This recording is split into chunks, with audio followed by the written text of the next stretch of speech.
थोड़ी देर के बाद में वो दो बैठा था और पार्वती जी स्नान करने गई तो महादेव जी आ गए।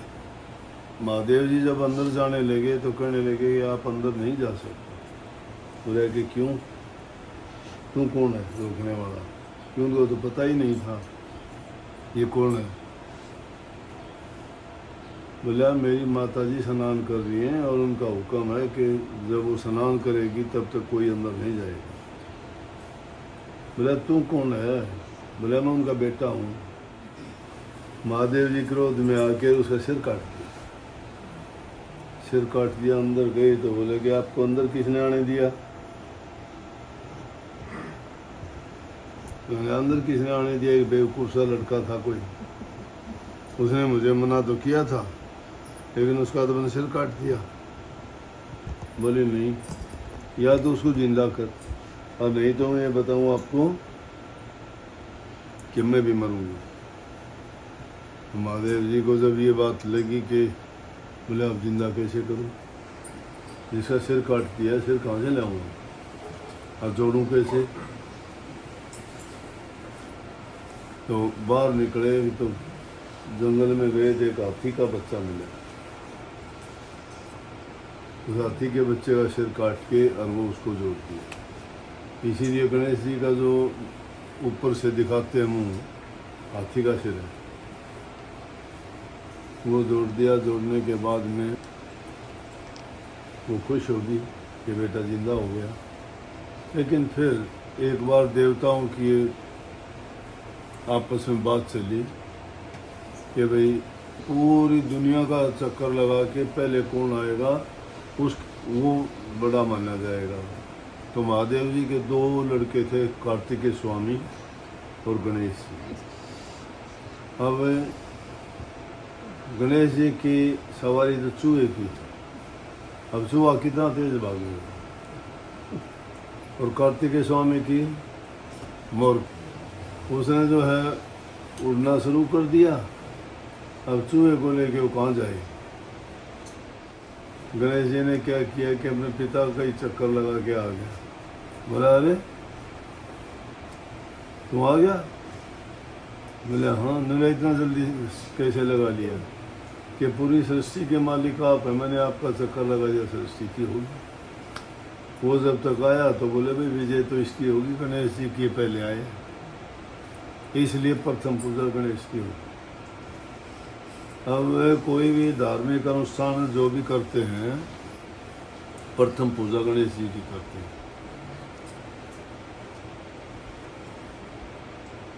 तो अब किस रूप में पूजा करते हैं? ब्राह्मण लोग तो उसको एक मिट्टी की वो लेके उस पर धागा बांध देते हैं और कहते हैं प्रथम पूजा गणेश की। लेकिन सृष्टि में 5 तत्व प्रमुख हैं। पहला तत्व उसमें से मिट्टी है, दूसरा तत्व जल है, तीसरा अग्नि है, चौथा वायु और पांचवा आकाश तत्व, और 3 गुण है रजोगुण, तमोगुण और सतोगुण।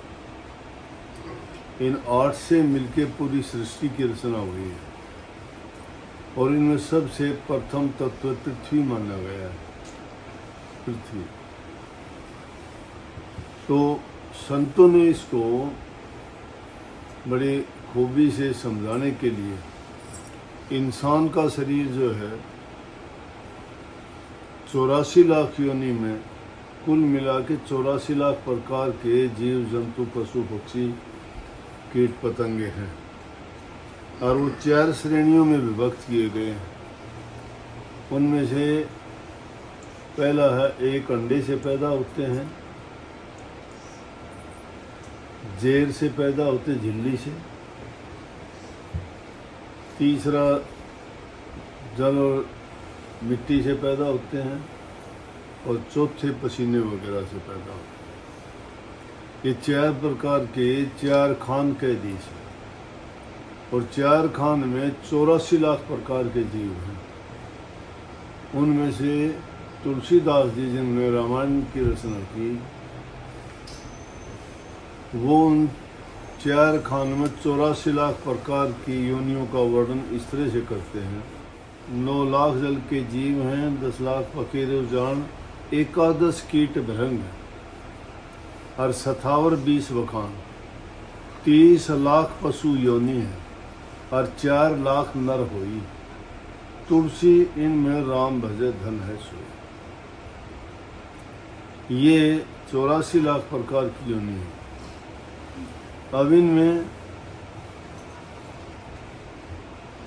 किसी जीव में एक तत्व की प्रधानता है। वैसे तो 5 तत्व हैं, लेकिन किसी जीव में एक ही तत्व की प्रधानता है, दूसरा कोई नहीं। जैसे बरसात के टाइम में देखते हुए गिजाई, छोटे मोटे कीट पतंगे जमीन में बरसात होते ही पैदा होते हैं, थोड़ी टाइम के बाद में ख़त्म हो जाते हैं। तो सिर्फ एक जल तत्व है, उसमें ज़्यादा मिट्टी तत्व नाम मात्र का ही। कुछ हैं उनमें 2 तत्व प्रधान हैं, बाकी गौण हैं प्रधान में 1-2 है।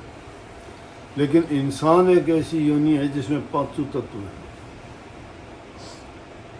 और संतों ने इसकी रचना के लिए अपने शरीर में आध्यात्मिक दर्जे, जो ऋषि लोग तप किया करते, कुछ लोगों को जो आप कहते हो कि तांत्रिक है, ये तंत्र विद्या सिद्ध कर रखी है। तांत्रिक का मतलब है तन से करने वाली क्रियाओं को सिद्ध कर लेना। और इस हमारे तन में, शरीर में,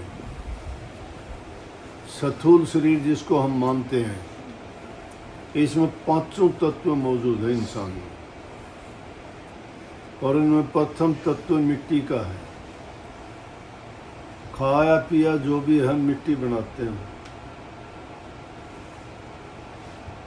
दूसरा जल तत्व है। पानी वगैरह, सब्जी जो भी जल वाली चीज़ खाते हैं उसका हम पानी मूत्र के रूप में बना के पसीने के रूप में बाहर निकालते हैं। अग्नि तत्व इंसान के शरीर में, अग्नि तत्व जो है वो हमारा खाया पिया सब हजम करती है। चौथा है वायु तत्व। वायु तत्व प्राण वायु भी कहते हैं। ये हमारे शरीर में प्राण निकल जाने के बाद भी जो प्राण वायु कई बार वो तो निकल जाती है, लेकिन एक वायु फिर भी मौजूद रह जाती है शरीर में।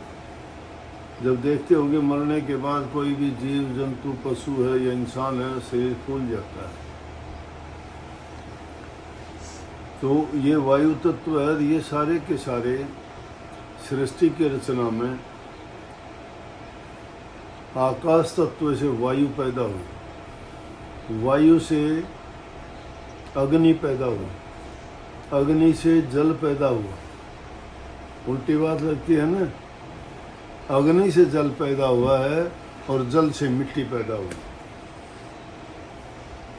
पृथ्वी पर 70% तो जल है, 30% पृथ्वी है। और जब प्रलय और महाप्रलय आती है तो ये सारी मिट्टी जल में घुल जाती है। जल के कारण सृष्टि में महाप्रलय आती है। और जल को अग्नि चूस लेती है, अग्नि को वायु, और वायु आकाश में समा जाती है। ये खेल पूरी सृष्टि की रचना का है। इसमें जितने भी ये पैदा होते हैं या जितनी चीज़ें हैं जिनको हम देवी देवता मानते हैं, ये देवता कहते हैं देने वाले। वो अपने अपने समय में हुए, बड़ी उनके अंदर अलौकिक शक्तियाँ थी। लक्ष्मी को पूजते हो धन के लिए, हनुमान जी को पूजते हो शक्ति के लिए। अब कहते हैं ना, रावण ने सब देवताओं को कैद कर रखा था, और रावण के राज्य में ये है कि वही पवन तो हवाई उनके बुहारी निकालता था, इंद्र पानी का छिड़काव करता था, और विश्वकर्मा उसके महल बनाता था। लक्ष्मी मौजूद थी, इसलिए सोने की लंका थी। और उसको जलाने के फौरन बाद थोड़े से समय में ही विश्वकर्मा को हुक्म दिया, वैसी लंका फिर बना दी, हनुमान जी ने जैसी जला दी थी। पवन उसके बुहारी देती थी और इंद्र जब कहता जब उसके बरसात करके छिड़काव करता था पानी। तो ये शक्तियाँ तो उसके काबू में नहीं थी, लेकिन हाँ तरीके ये ज़रूर थे कि उन्होंने साइंस की का बहुत ज़्यादा ज्ञान था। वो चारों वेदों के ज्ञाता ही नहीं, टीकाकार भी थे, प्रकांड पंडित थे। लेकिन उनकी पंडिताई, उनका ज्ञान बेकार क्यों हो गया? क्योंकि वो खोटे कर्म करने में अपना मन लगा दिया। नहीं तो उस जैसा तप करने वाला या इतनी कठिन तपस्या करके इन सब को जीतने वाला कोई होता है। तो इसलिए कोई भी शक्तियाँ इंसान के पास कितनी भी हो, अगर अपने कर्म को बिगाड़ लेता है तो सब बर्बाद हो जाता है। कुदरत में कितनी सीधी सी बात हम सुनते भी हैं, कहते हैं सकल पदार्थ है जगमाही और कर्म ही नर पावत नहीं। सकल पदार्थ, सभी चीज़ें इस सृष्टि में हैं। जो जिस चीज़ की तलाश करना चाहता है उसको वही चीज़ मिल जाती है। सिर्फ एक खोजने वाला होना चाहिए, और जिसको जो ज़रूरत होती है खोजता है उसको मिलती भी है। एक बार कोई दुकान पे बैठा हुआ था, ग्राहक चला गया, दुकानदार से कहने बोला भाई तेरे पास क्या है? बोला सब कुछ है मेरे पास। बोला कि ये ले 2 पैसे, सब कुछ दे दे।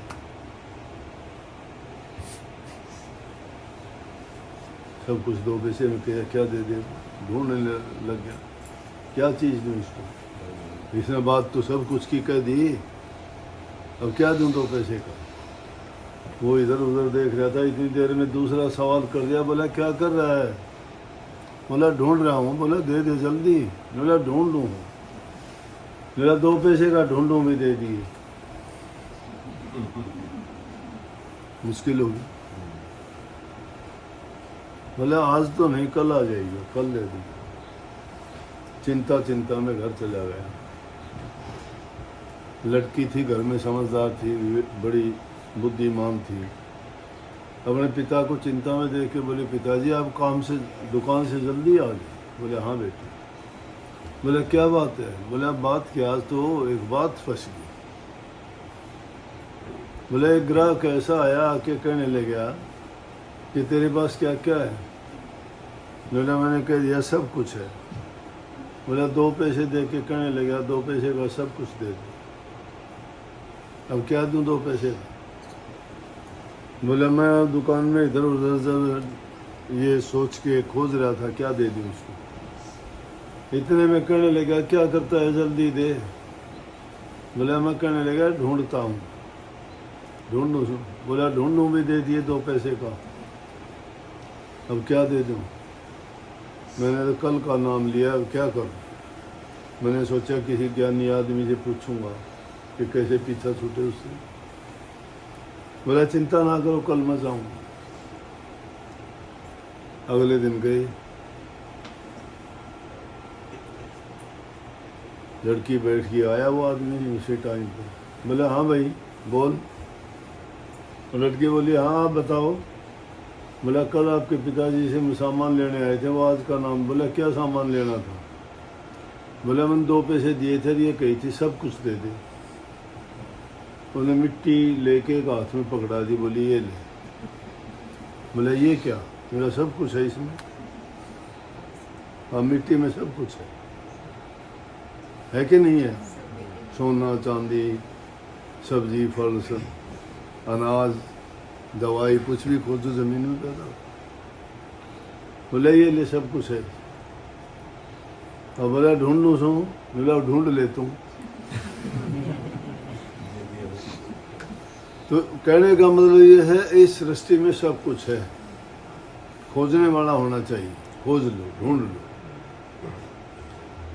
शांति भी खोजना चाहते हो तुम्हारे पास, प्यार खोजना चाहते हो तुम्हारे पास, परमात्मा को खोजना चाहते हो वो भी तुम्हारे पास में।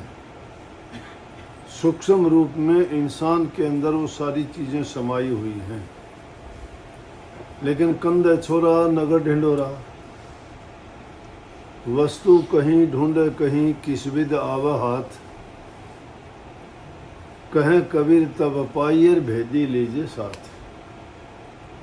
वस्तु कहाँ है, ढूंढता उसको कहाँ है। मालिक तुम्हारे अंदर बैठा हुआ है, तुम मंदिर मस्जिद गुरुद्वारों में खोजते हो, तीर्थ व्रतों में ढूंढते हो, मूर्तियां प्रार्थना में ढूंढते हो। खोजना है तो अपने अंदर में खोजो। वस्तु कहीं ढूंढे कहीं, है कहाँ वो चीज, खोजते कहाँ हो और किस तरह से मिलेगी। कबीर साहब कहते हैं कि कहे कबीर तब पाइयर भेदी लीजिए साथ, कि जानकार आदमी से जो उसके जानने वाला है उसको साथ ले ले, वो आपको समझा देगा, बता देगा, उसका रास्ता दिखा देगा कि इस रास्ते चल तुझे मिल जाएगा। भेदी लीना साथ अदीना पंथ लखाए। भेदी जब मिल गया तो रास्ता दिखा दिया, इस रास्ते पर चल। कहने का मतलब बुराई के रास्ते को छोड़ के नेकी के रास्ते पर चल। इस दुनिया के बंधनों को तोड़ के निर्बंध हो जा। अपने आप को इस मकड़ी जैसे जाल में फंसा के बंद के इस दुनिया को अपनी ना मान। ये धन संपत्ति, ये जायदाद, ये महल अटारी, ये साथी संबंधी कोई किसी का नहीं है, सिर्फ अपने अपने हैं। अपना अपना सफर करके सबको जाना है। तो ये पंथ किसने दिखाया? सतगुरु ने दिखाया। हम बंद के सोचते हैं सदा रहेंगे, हमारा है नहीं, कोई किसी का नहीं। रुस्तमों की कमी जमी पर नहीं, जितने आए थे उतने ही चलते गए। जिनकी ऊंची उड़ाने बड़ी दौड़ थी, लड़खड़ाए कदम तो टहलते गए। रावण सोने की गढ़ लंका थी, सोने के दरबारा, एक रति भी संग चले ना, रावण गए झक मारा। सिकंदर बादशाह ने दुनिया को लूटा, आखिर खाली हाथ गया। बड़े बड़े राजे हुए, बड़े बड़े वीर योद्धा हुए, अर्जुन भीम कर्ण जैसे हुए, जो हाथियों को भी कहते हैं उठा के फेंक दिया करते, आकाश में घूमते रहे, आज तक वापस नहीं आए।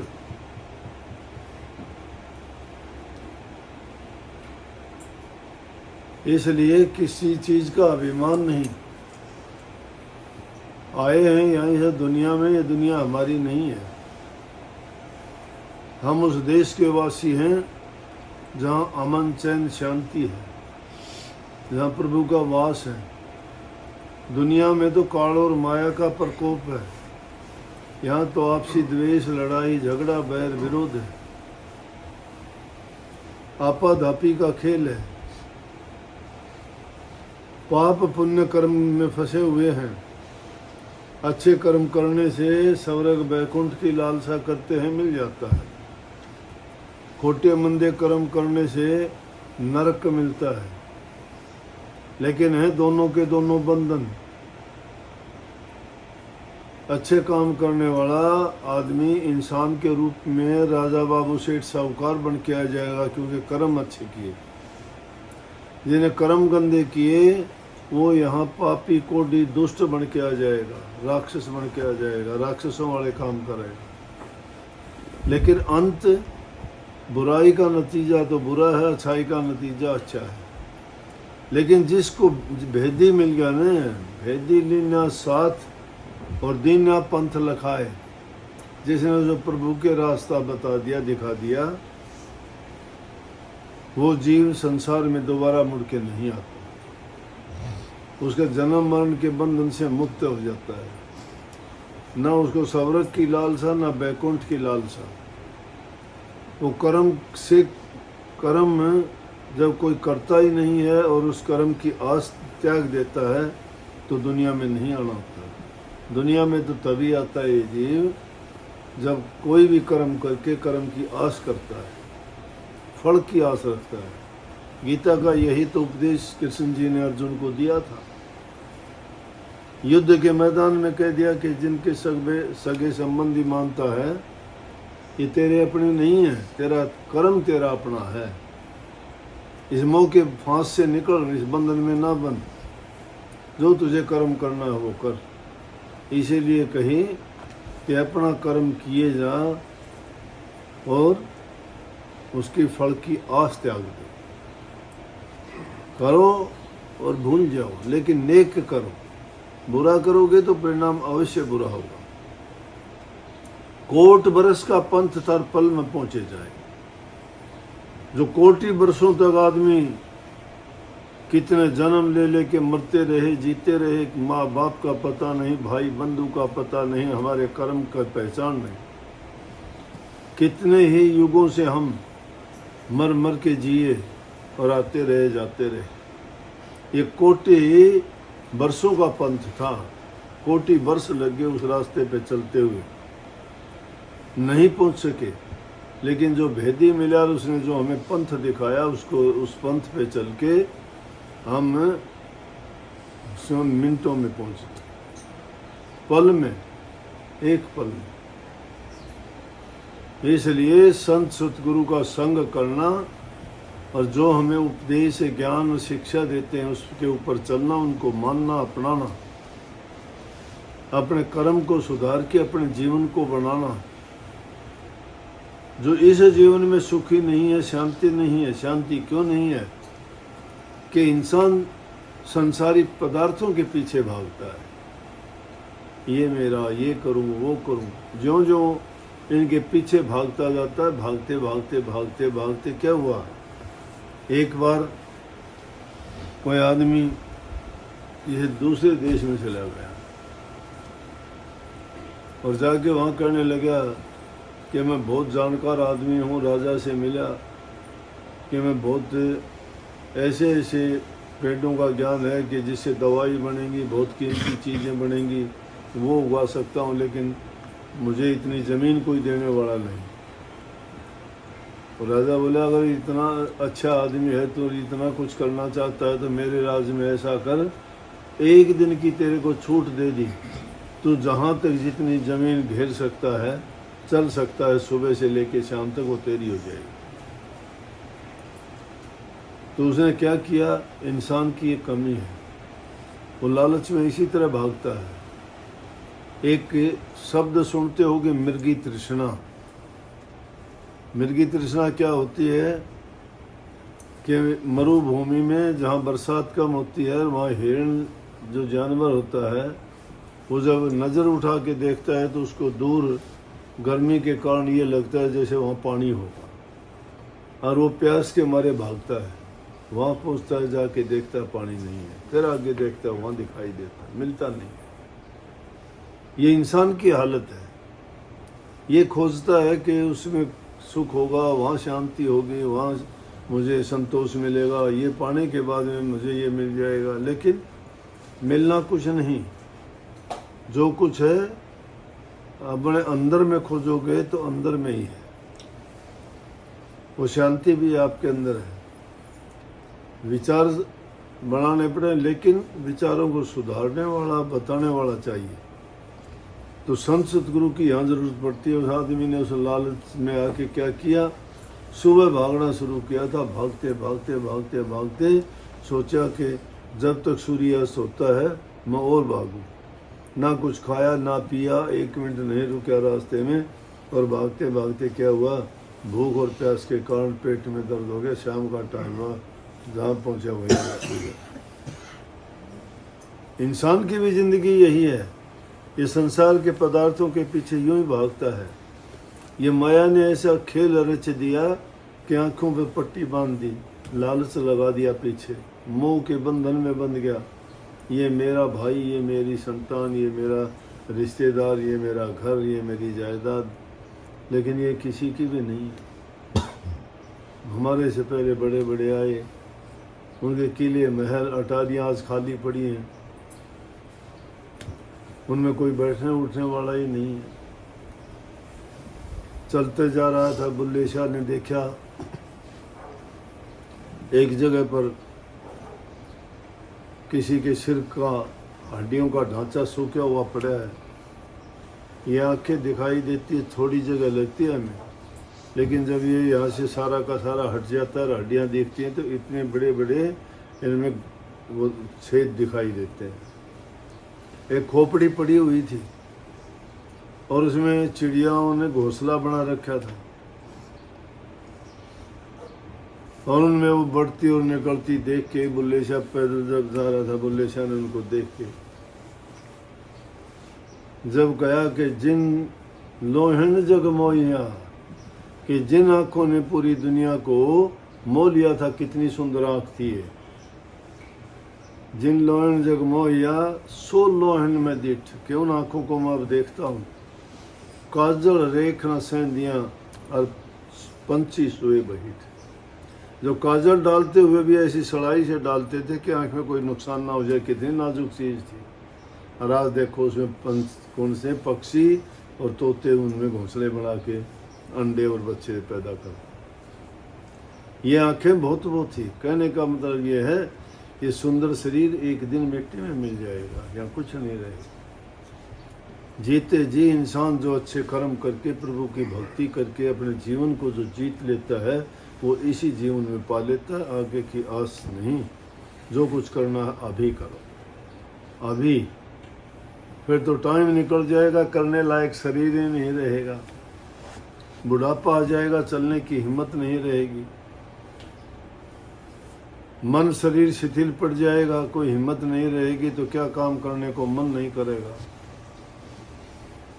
तो समय रहते हुए जो इंसान चेत जाता है, उसको बाद में शिकायत नहीं रहती। महापुरुषों ने हिदायत की है कि जीते जी अपने जीवन को संवारो, जीवन को बनाओ। अच्छे जो कर जाओगे वो तुम्हारा होगा, दुनिया के लिए करते हो वो तुम्हारा नहीं है, वो उनका भी नहीं है। जिन्होंने किया वो सब छोड़ के गया, देखो कितने के ज़मीन में है। जितने खेड़े ठेकरीर घर गड़े गए, कुमार चेजारे भी चले गए चिड़ावनहार। जिन्होंने महल बनाए थे वो भी नहीं रहे, दुनिया में बनवाने वाले थे वो भी नहीं रहे। जिन्होंने उनकी ईंट पत्थरों की गढ़ाई की थी वो भी नहीं रहे। तो सब कुछ जाने हार है, चलने हार है।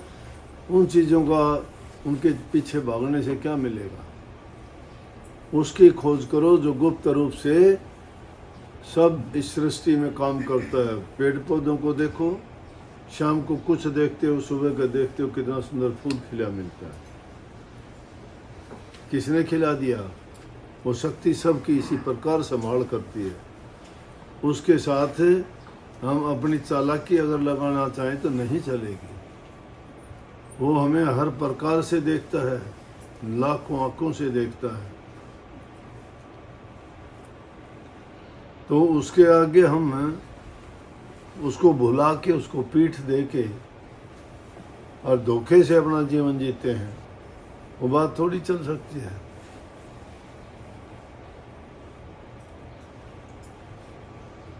अच्छी करनी करना रे भैया, कर्म न करियो काला। लाख आँख से देख रहा है तुझे देखने वाला। वो आपको देखने वाला लाखों आँखों से देखता है। नेक कर्म करोगे नेकी मिलेगी, और अगर बुरा करोगे तो बुरा फल होगा। बहुत बहुत सबको राधा